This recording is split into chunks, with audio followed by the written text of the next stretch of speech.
Hallo, hier ist Michael Albers von www.pastorpixel.de mit einem Anime-CC-Tutorial. Und zwar möchte ich euch hier mal zeigen, wie man so einen Roboter erstellt. Die Arme und Beine, die sind mit sogenannten Bones verbunden, also mit Gelenken. Und die Laufbewegung, da orientiere ich mich an einer fertigen Bewegung, die rein importiert wird. Und diese rein importierte Bewegung, da zeige ich euch auch, wo man die runterladen kann, sodass ihr in der Lage sein werdet, selber so eine laufende Figur zu erstellen. So, fangen wir einmal an. So, zuerst habe ich mir mal hier die Bühne ein bisschen größer gemacht auf 800 Pixel Breite, damit ich auch gleich ein bisschen was zum Laufen habe, ein bisschen Platz. Des Weiteren habe ich mir schon Grafiken vorbereitet. Die liegen hier in der Bibliothek. Ich habe dazu lauter so Bilder aus der Industrie genommen, ne, irgendwelche Fabrikaufnahmen, die ich mir in Photoshop freigestellt habe. Ne, hier seht ihr so einige äh, Beispiele, die ich benutzt habe. Und, und daraus habe ich mir dann schon einige Movie-Clips erstellt für die Arme, für die Beine und so weiter. Gut, soweit so gut. Das als Vorbereitung. Jetzt erzeuge ich mir erstmal einen Movie-Clip und in diesem Movie-Clip bastel ich mir mal einen Roboter zusammen. Also ich gehe auf Einfügen, neues Symbol und nenne mir mal den Movie-Clip Robbie. So, jetzt klicke ich auf OK und jetzt bin ich ja in dem Bearbeitungsmodus dieses Symbols. Ja, man sieht, hier steht Szene 1, da steht Robbie. Ne? Ich bin also jetzt nicht mehr auf der Bühne, sondern ich bin in dem Bearbeitungsmodus von meinem Robbie. Hier ist das Kreuz und jetzt erstelle ich mir hier drin meinen Roboter. Bevor ich das mache, importiere ich aber erstmal diese Animation, die ich habe, die später als Vorlage für die Laufanimation gilt. Die importiere ich mir jetzt hier rein. Ich gehe mal auf Datei importieren, in Bühne importieren. Jetzt müsst ihr darauf achten, wenn ihr das macht, dass hier unten alle Dateien ausgewählt ist. Ne, das stellt das schon mal um.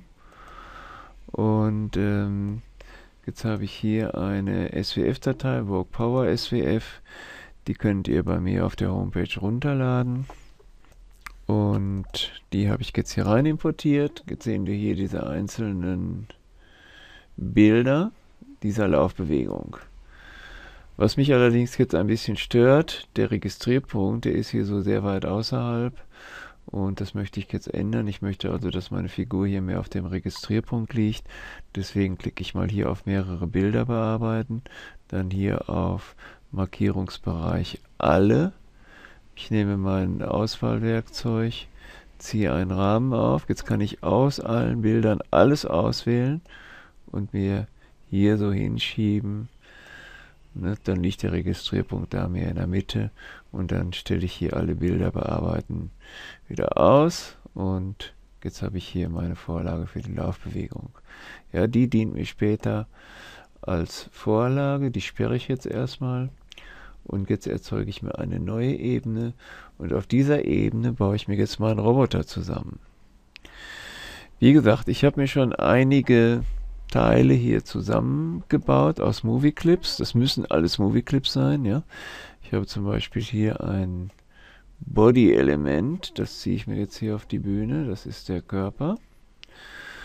Dann habe ich ein Hüftenelement,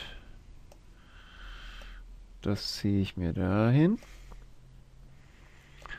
Ein Oberschenkel und noch ein Oberschenkel.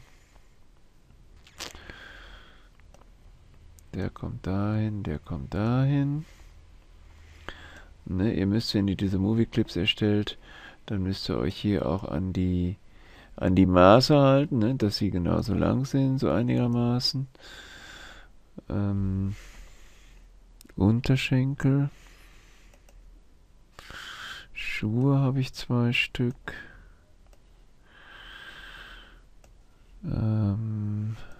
Arm.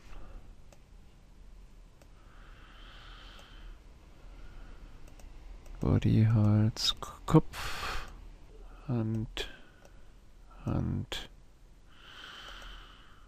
Dann habe ich hier noch so ein paar Teile hier, das dienen mir als Unterschenkel. und das Ganze drehe ich dann dementsprechend so, dass das genau diesem Körper entspricht. Ich will euch jetzt damit nicht langweilen. Ich mache mal kurz eine Pause.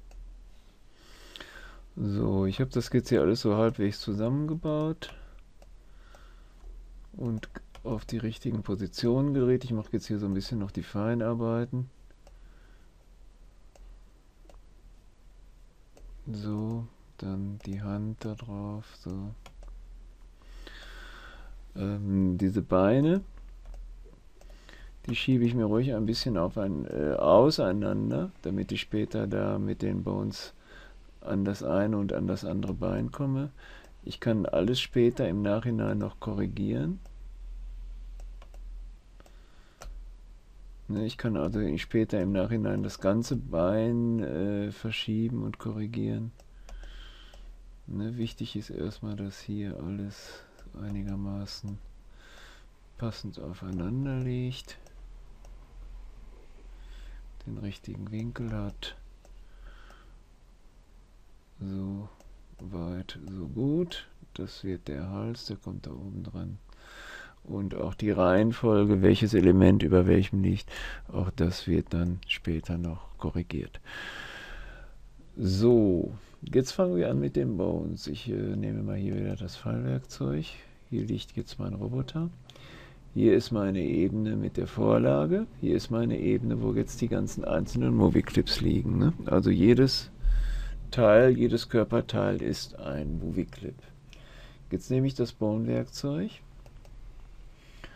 und jetzt fange ich mal da zwischen den Armen an und ziehe hier auf den Kreis, der die Hüfte bildet. Jetzt sieht man, ist hier eine neue Skelettebene entstanden.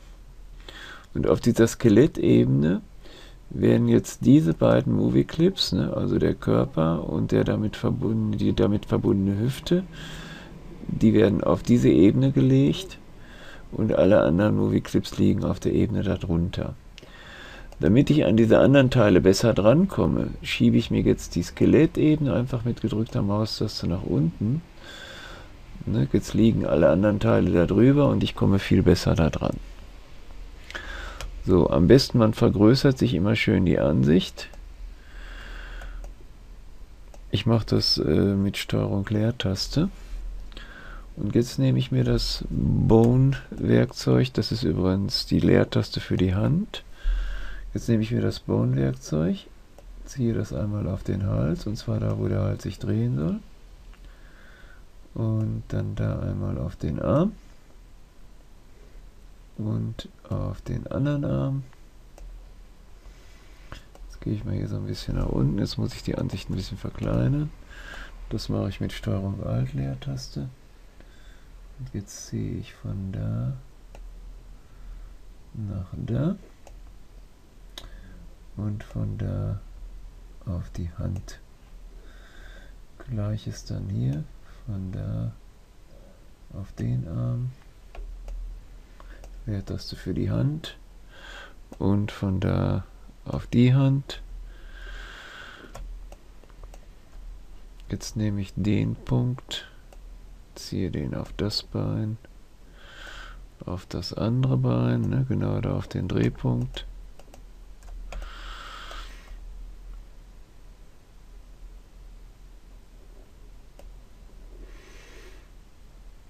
Achte darauf, dass er wirklich den Movie-Clip trifft und nicht irgendwie daneben zielt.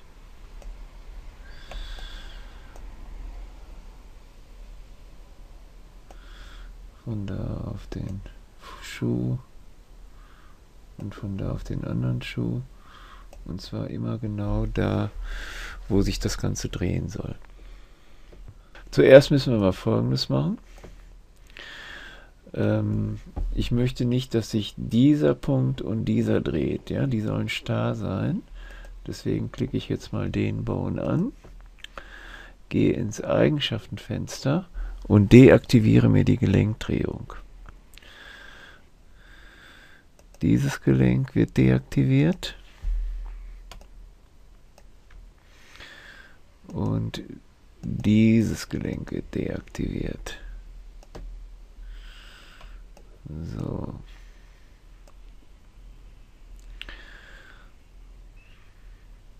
Das Gelenk geht.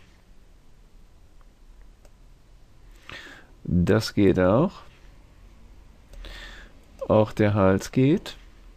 Aber was nicht geht, ist eben dieses hier, ne, weil ich hier den Bone angeklickt habe und das hier deaktiviert habe. Und auch das Gelenk lässt sich nicht drehen, ne, weil ich den Bone angeklickt habe und das auch da deaktiviert habe. So, wenn ich jetzt hier etwas verschieben will, ja, sagen wir mal, ich möchte das ganze Bein verschieben, dann mache ich Folgendes. Ich klicke jetzt mit dem Auswahlwerkzeug erstmal auf eine leere Stelle, dann klicke ich das Bein an, halte die Shift-Taste gedrückt, klicke das an, klicke den Fuß an und jetzt drücke ich die Alt-Taste und verschiebe das komplette Bein so nach da. Gleiches mit dem anderen Bein. Ich klicke das an, Shift-Taste das und halte die Alt-Taste gedrückt und verschiebe es ein bisschen so nach da.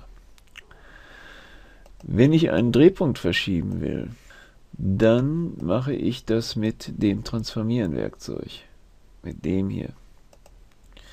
So, ich nehme das Transformieren-Werkzeug, klicke ein Element an und jetzt haben wir hier diesen Drehpunkt, der hier.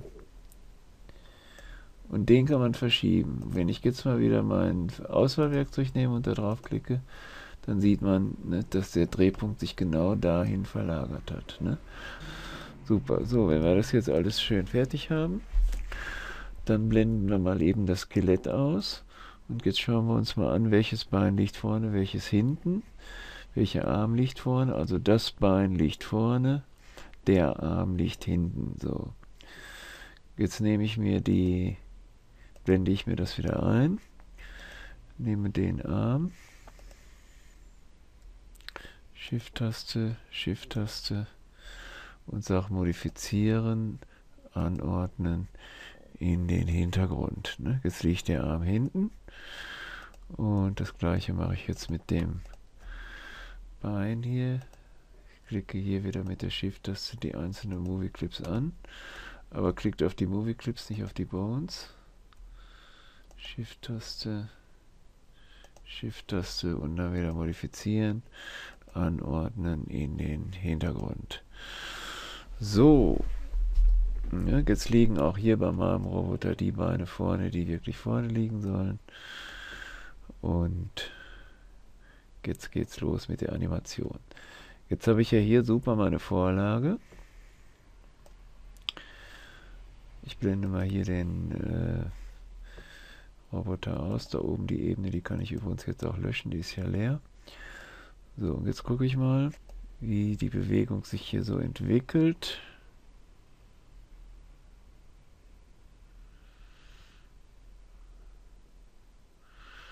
Da würde ich sagen, ne, da mache ich mal an der Stelle eine neue Positionierung. So, ich blende den Roboter wieder ein. Jetzt habe ich den Arm, den vorderen, der liegt ungefähr da.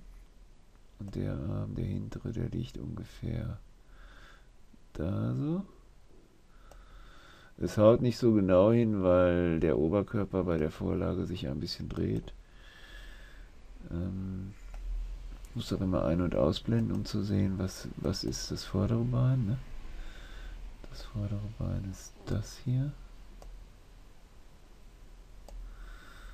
Und das hintere ist das.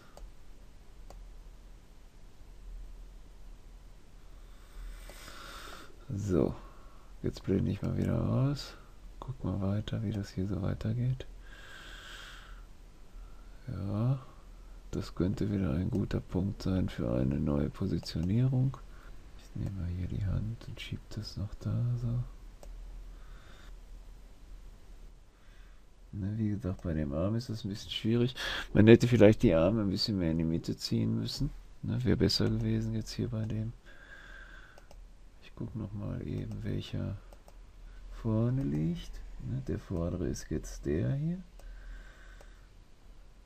ist das Bein. Ne? Also da muss man wirklich aufpassen, dass man sich da nicht vertut.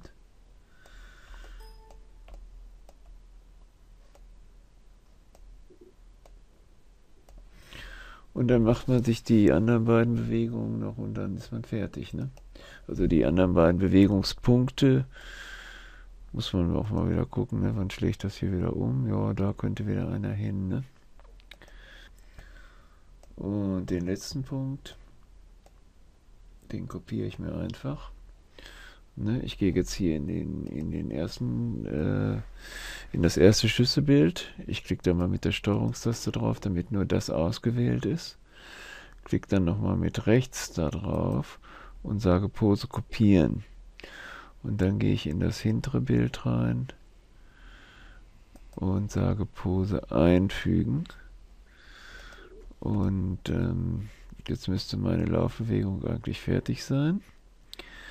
Jetzt mache ich noch einen schönen Trick. Ich weiß ja noch nicht, ob das wirklich am Ende gut aussieht. Ich blende mir mal diese Ebene hier aus. Und jetzt sage ich bei Datei Einstellungen für Veröffentlichungen unter Flash ausgeblendete Ebenen einschließen. Dann mache ich den Haken raus. Ne, dann wird die Ebene, wenn die ausgeblendet ist, beim Veröffentlichen nicht angezeigt. Und dann kann man sie immer ein- und ausblenden. Man kann sie trotzdem noch benutzen, man muss sie nicht löschen. Aber ich sehe dann beim Veröffentlichen, wie die Bewegung des Roboters aussieht. Jetzt klicke ich hier auf Szene 1.